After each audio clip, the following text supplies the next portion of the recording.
Hello and welcome to another review video. This time we're looking at the X73500 released by Arnold quite a few years ago now, but I've amassed a small fleet of them for my new layout project and I thought it was a good time to have a look at them. So in the box we have the auto rail. We also have standard packaging, which is quite nice, quite good packaging, and there's a standard leaflets that come with it, a parts list and a service sheet. So that's the service sheet and this is the parts list with detailed diagrams. We'll have a look at the diagrams in a minute. In the box as well there is also a small bag of parts, which in this case is replacement couplings, not if they break, but actually if you want to change what is currently installed. At the moment in the auto rail there are sort of dummy couplings that look identical to the ones in the actual unit, but this allows you to actually take them off and replace them with NEM couplers, and there's actually two types that are available. So to actually put the couplings in, you've got to take the old one off. So you've got to take the body off, and then you've got to remove, there's a little black thing at the top end of it there, and you've got to install that there, and that is not too difficult. It's just quite fiddly. The small parts, just getting it back in is a bit difficult, but once it's in, you've got this coupler, which I believe will just link up to a similar style of coupler, or you can install the standard NEM coupler, which is, if I'm being honest, a bit unsightly. So there are a variety of liveries of this auto rail and they all have been very well applied. The quality of the paint is quite impressive given the complexity of some of the liveries, especially the Rhone Alps and the slightly more garish Languedoc-Roussillon one. I think that's how you pronounce it.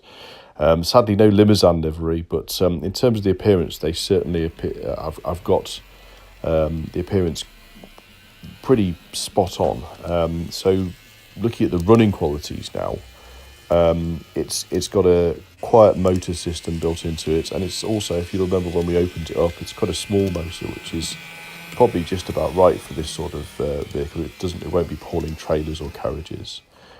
This is the DCC example, so with sound, so I'm just going to be quiet for a moment.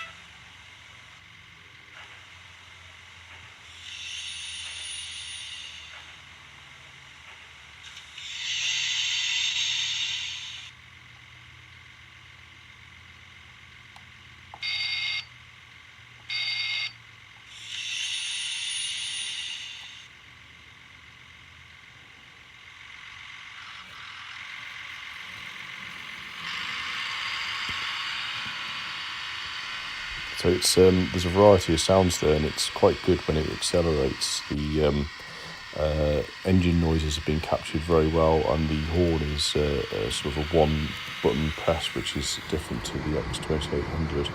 I think versus the reality here, you've got to have this is the real thing accelerating away from a Moutier.